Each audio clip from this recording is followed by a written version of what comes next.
Part A. Extract 1. Questions 1 to 12. You hear a dermatologist talking to a patient called Mihiraa. You now have 30 seconds to look at the notes.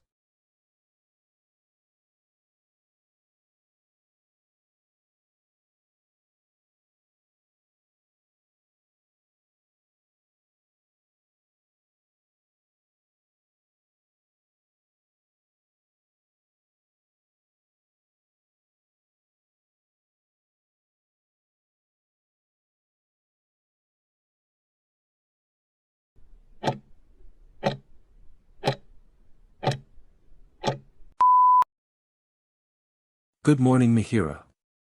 I'm Dr. Andrew Alburn, a dermatologist. Could you describe what's been bothering you? Good morning, doctor. I've been dealing with some really persistent issues with my nails. A few months ago, I noticed that my nails started looking a bit odd. It began with a faint discoloration under the edge of my left thumbnail, like a yellowish tinge. Honestly, it's becoming quite distressing. I didn't think much of it at first, but now it's spread to a few other nails. They've become brittle, thicker, and oddly shaped. Sometimes, parts of the nail seem to lift off the bed entirely, and there's this strange chalky debris underneath. I see. Is this affecting only your fingernails or your toenails as well? Both, unfortunately. It's worse on my toenails, especially the big ones. The skin around them feels inflamed and tender at times, particularly after wearing tight shoes or walking long distances. And there's this embarrassing odor. It's not overpowering, but it's noticeable. That does sound troubling. Can you tell me more about your overall health and lifestyle? Well, I try to stay active. I go to the gym about 3 times a week, but I admit I sweat a lot, especially during spin classes. I usually wear sneakers, and they get damp pretty often. I haven't always been great about changing them out or letting my shoes air properly. At home, I tend to walk around barefoot, but I've noticed that the floor in my apartment sometimes feels a bit damp. That's helpful to know, Mihiraa. Have you tried any treatments for this? Oh, yes. I've been trying so many things. Initially, I thought it was just dryness or maybe trauma from a stubbed toe, so I used regular moisturizers. I even soaked my feet in apple cider vinegar and tea tree oil solutions because I read online that they could help. When that didn't work, I bought some over-the-counter antifungal creams and nail lacquers. But nothing seems to make a lasting difference. The condition just keeps getting worse, especially on my toenails. Based on what you're describing, this sounds like onychomycosis, which is common. It's a fungal infection that can be quite persistent and often requires targeted treatment. Oh, I didn't think it could look like this. It can be presented in various ways. Treating this condition can be tricky, as it requires both patience and consistency. What kind of treatment would you recommend? Should I continue with those natural remedies? While home remedies like vinegar or tea tree oil might provide temporary relief, they're usually insufficient for severe cases like yours. I would recommend a combination of systemic and topical treatments. For systemic treatment, I'd prescribe terbinafine tablets. These work internally to target the fungus but can take a few months to show full results. You'll need a blood test before starting to ensure your liver function is healthy, as these medications can occasionally have side effects. Okay, that sounds like a plan. For topical treatment, we'll use amorolfine, applied once or twice weekly. You'll need to file down the affected nails before applying the lacquer to improve penetration. Thank you, doctor.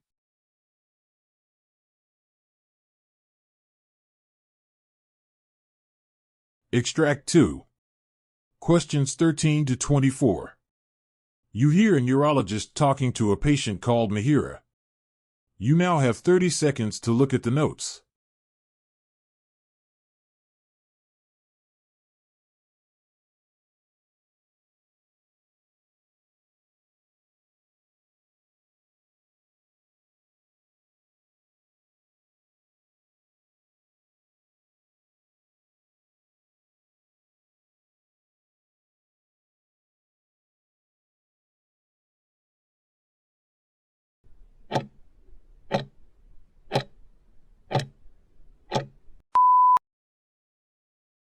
Good morning, Mihiraa.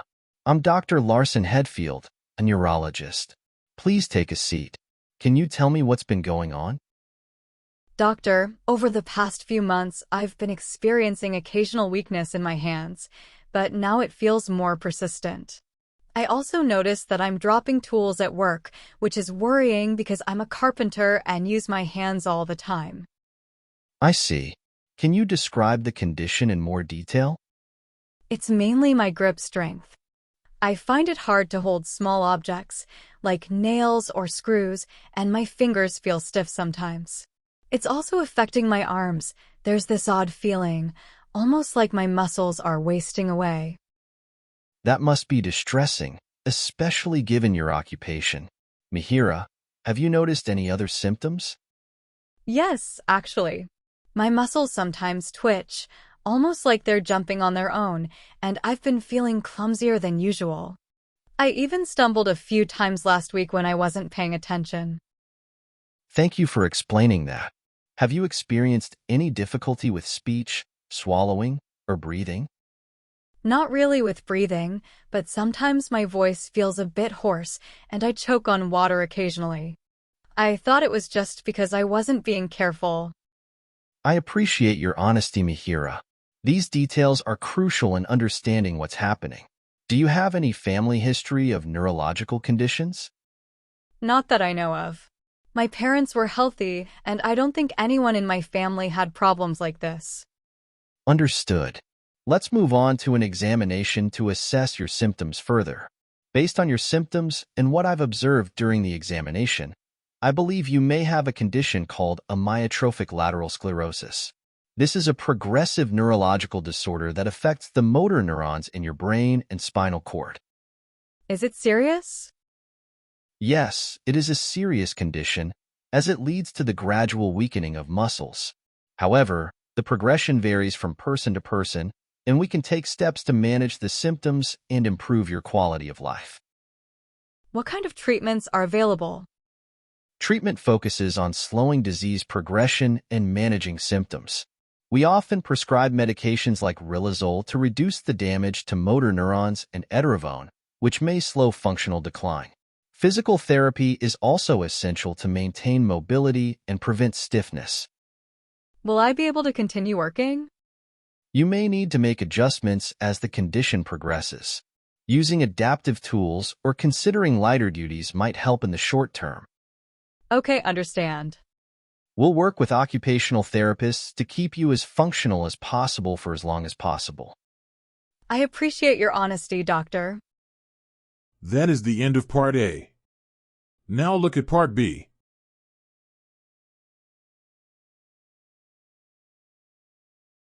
Part B. In this part of the test, you'll hear 6 different extracts. You'll have time to read each question before you listen. Now look at question 25. You hear a triage nurse called Mihiraa talking to the patient's carer. Now read the question.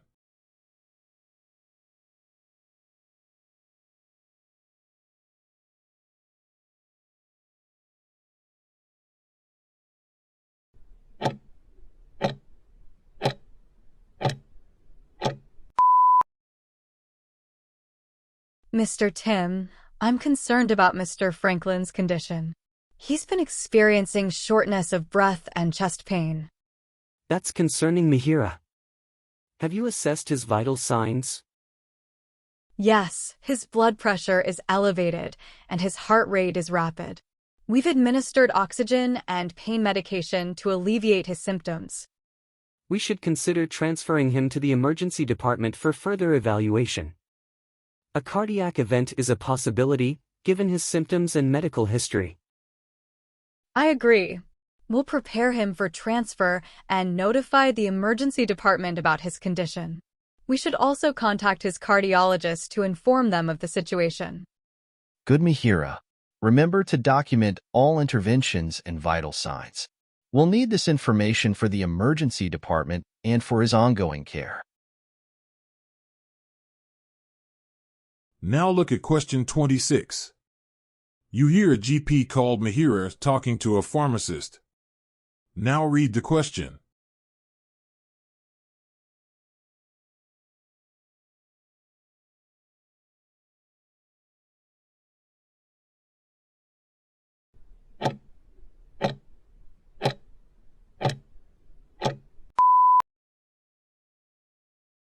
Pharmacist Tim, I'm concerned about Mr. Franklin's medication regimen.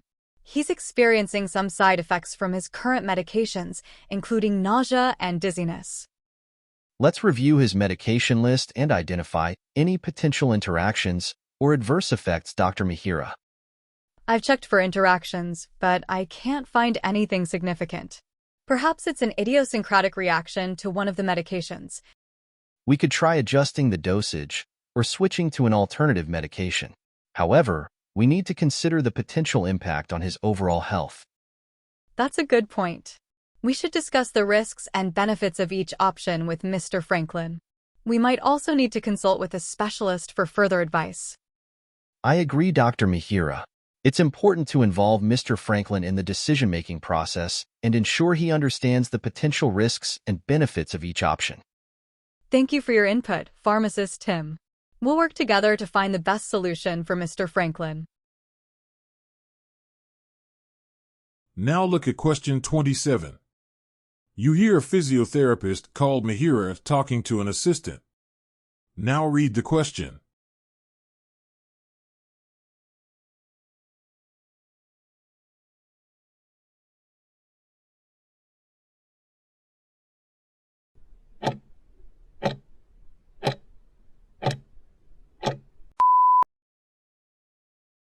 Please prepare the patient for the hydrotherapy session.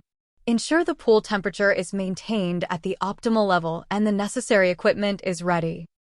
Certainly, Mihiraa. Should I assist the patient into the pool or would you prefer to do it yourself? I'll assist the patient. Please ensure the pool area is clean and free of any potential hazards. Double-check the water quality and pH levels. Yes, of course, Mihiraa. Should I prepare the exercise plan for the session? That would be helpful. Please review the patient's medical history and tailor the exercises accordingly. We need to focus on improving their range of motion and strength. Any specific exercises you'd like me to emphasize? Prioritize exercises that target the affected areas, such as the knee and ankle. We can incorporate balance exercises to enhance stability and prevent falls.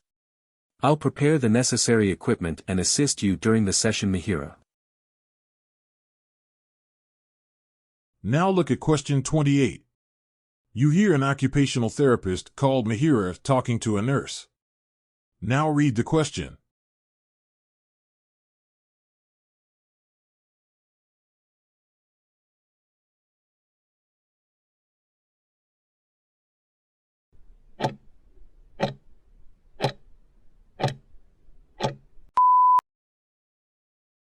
Nurse Tim, I'm concerned about Mr. Franklin's progress in occupational therapy. He's struggling with activities of daily living, particularly dressing and grooming. Has he been experiencing any pain or discomfort, Mihiraa? He's reported some stiffness and weakness in his upper extremities. We need to address these issues to improve his functional independence. Perhaps we should consult with a physical therapist to develop a comprehensive rehabilitation plan. That's a good idea. A combined approach from occupational and physical therapy can be beneficial. We can work together to improve his strength, coordination, and fine motor skills. How can we motivate Mr. Franklin to participate actively in therapy sessions?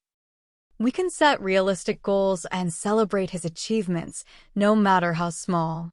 Positive reinforcement can boost his confidence and encourage him to keep working hard. Mihiraa, we should also involve his family in the rehabilitation process. They can provide support and encouragement at home. Absolutely. Family support is crucial for successful rehabilitation. We can educate them on how to assist Mr. Franklin with daily activities and provide them with specific exercises to practice at home. Now look at question 29. You hear a head nurse called Mihiraa conducting an induction program for junior nurses. Now read the question.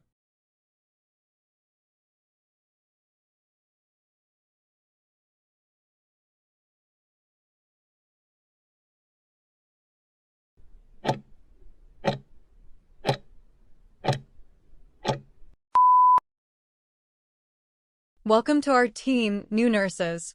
This induction program is designed to familiarize you with our hospital's policies, procedures, and culture. Thank you, Mihiraa.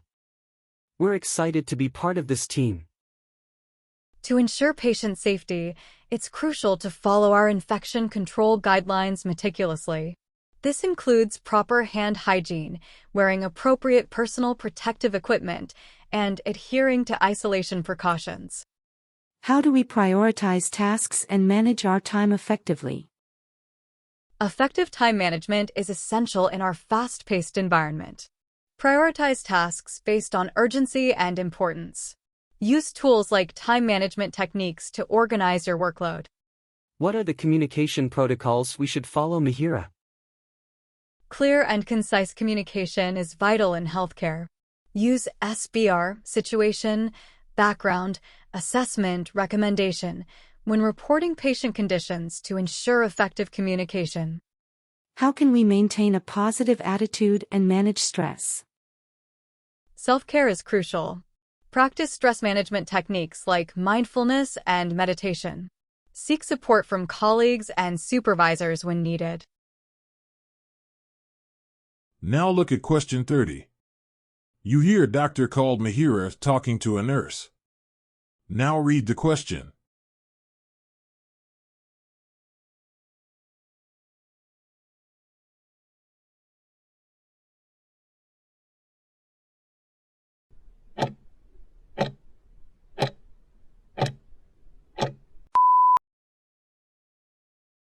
Nurse Tim, I'm concerned about Mr. Franklin's condition.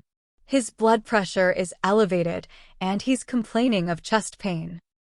Yes, Mihiraa, I've noticed those changes as well. He seems to be in discomfort.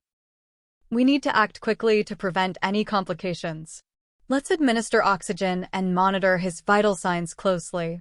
We should also consider administering nitroglycerin to relieve the chest pain. Should we prepare for a possible cardiac event? It's always best to be prepared.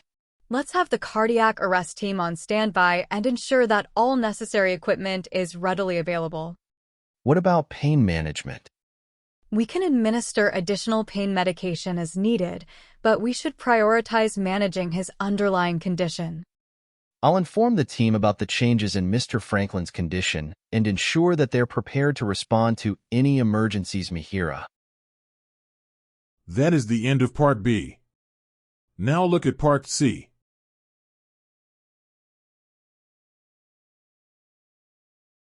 Part C. Extract 1. Questions 31 to 36. You now have 90 seconds to read questions 31 to 36. You hear the conversation between a school health nurse, Mihiraa, and an interviewer.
Mihiraa, being a school health nurse must be a unique experience. Could you share some highlights of your journey in this field? Certainly. The journey has been both demanding and rewarding. Each day brings a blend of challenges and triumphs. What strikes me most is the profound sense of responsibility. You're not just tending to physical ailments, you're shaping lives, fostering environments that support growth, and sometimes being the confidant students desperately need. Over the years, I've found that it's less about routine and more about intuition, discerning the unsaid and acting swiftly when a child's well-being is at stake. I've worked through outbreaks, navigated mental health crises, and advocated for better school policies. This ever-evolving nature keeps the role dynamic and impactful.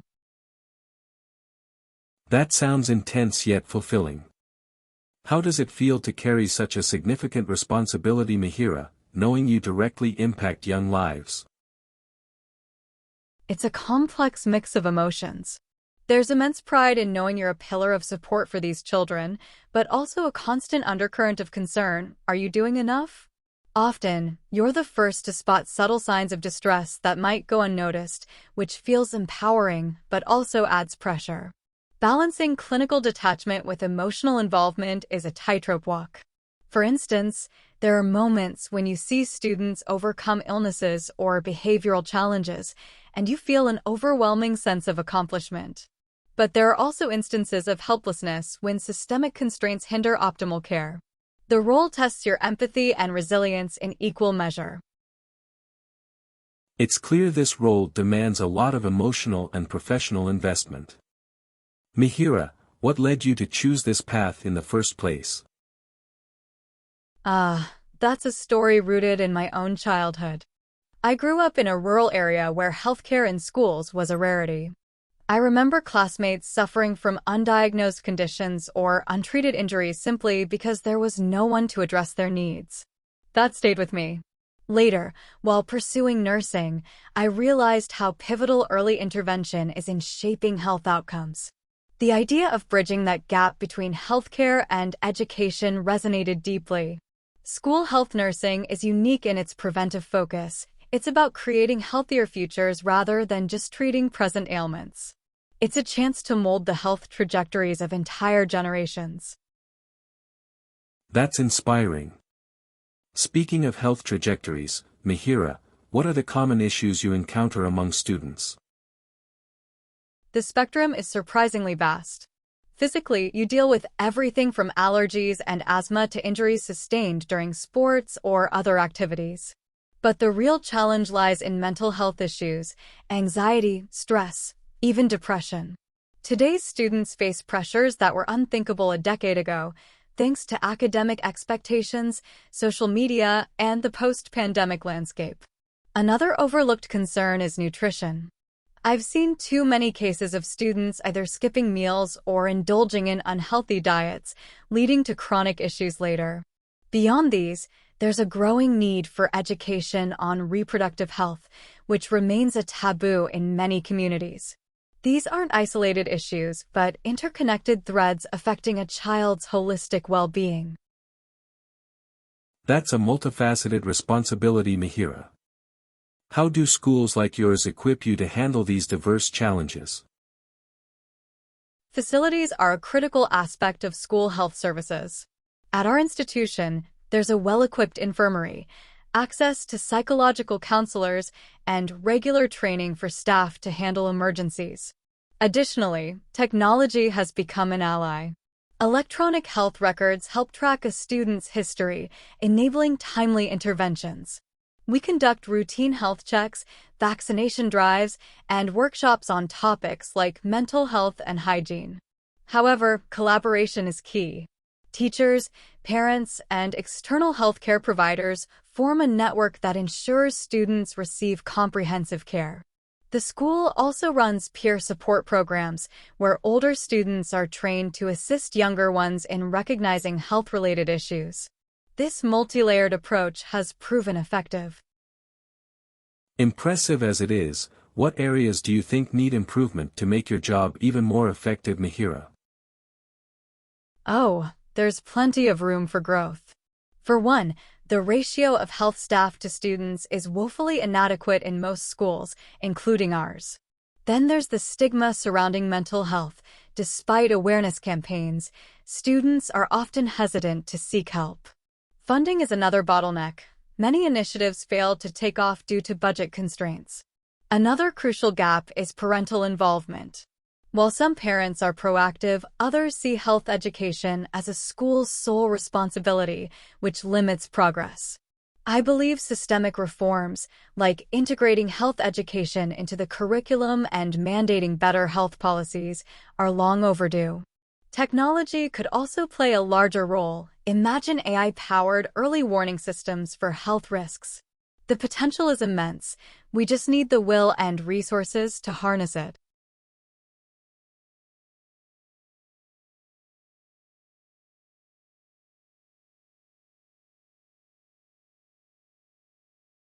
Now look at Extract 2. Questions 37 to 42. You hear Matt Rodens, a physiotherapist, on advanced equipment research at Mihiraa Healthcare Institute. You now have 90 seconds to read questions 37 to 42.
Good morning, everyone. It is both an honor and a privilege to discuss our latest strides in advanced physiotherapy equipment research at Mihiraa Healthcare Institute, or as many of us fondly call it, Mihiraa Care. Our focus today revolves around the groundbreaking work our team has been conducting to redefine how physiotherapy integrates with modern technology and patient-centric care. At Mihiraa Care, our primary focus is to bridge the gap between physiotherapy science and engineering innovation. The Institute has been tirelessly working on developing smart therapeutic devices that not only address conventional rehabilitation, but also adapt dynamically to patient feedback. The overarching aim is to personalize therapy protocols using AI-driven insights, thus enhancing efficacy and efficiency. Our research spans exoskeleton technology, wearable motion analysis systems, and bioresponsive diagnostic tools. One of our most ambitious ventures is the creation of modular rehabilitation suites, comprehensive setups tailored to cater to diverse patient needs, from post-operative recovery to chronic pain management. These suites combine biomechanics with cutting-edge automation, ensuring that therapy sessions are both impactful and adaptive. This dual focus on technology and individualization is what sets Mihiraa Care apart. The implications of our research extend far beyond mere technological advancements. It signifies a paradigm shift in physiotherapy practices, emphasizing preventive care as much as rehabilitative measures. With our data-centric approach, Mihiraa Care aims to predict complications before they escalate, allowing physiotherapists to intervene preemptively. For instance, AI-integrated equipment monitors micromovements during sessions, providing real-time data to prevent incorrect postures or ineffective exercises. Such insights can revolutionize the patient-therapist relationship by fostering transparency and trust. Furthermore, The availability of accessible and scalable solutions will democratize advanced physiotherapy, making it feasible for rural and underprivileged populations, a core mission of Mihiraa Healthcare Institute. While physiotherapy has seen remarkable growth, it faces three significant challenges: accessibility, consistency, and adaptability. Many patients in remote areas still lack access to even basic rehabilitation facilities. Conventional equipment, though effective, often fails to account for individual variability, leading to generalized protocols that may not cater to specific needs. Moreover, the inconsistency in patient adherence to therapy regimens exacerbates recovery times. Existing tools lack mechanisms to monitor compliance or provide motivational cues. Mihiraa Care's research addresses these issues through smart designs. By incorporating gamification elements into rehabilitation equipment, we aim to transform monotonous routines into engaging activities, encouraging patients to stay committed. Looking ahead, the vision of Mihiraa Care is to transition from reactive to proactive healthcare. Imagine a world where wearable devices alert physiotherapists about potential joint strain before symptoms manifest. By integrating physiotherapy with telehealth platforms, we envision patients receiving personalized guidance from Mihiraa Care experts regardless of their geographical location. Our focus also extends to creating hybrid rehabilitation systems that combine physical therapy with virtual reality environments. Preliminary trials show that patients recovering in virtual simulations, whether walking in serene forests or navigating familiar streets, exhibit improved psychological and physical outcomes. Mihiraa Care believes such innovations can redefine recovery experiences.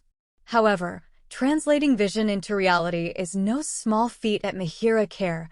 We follow a multidisciplinary approach, collaborating with engineers, neuroscientists, and data analysts to develop prototypes that meet real-world demands.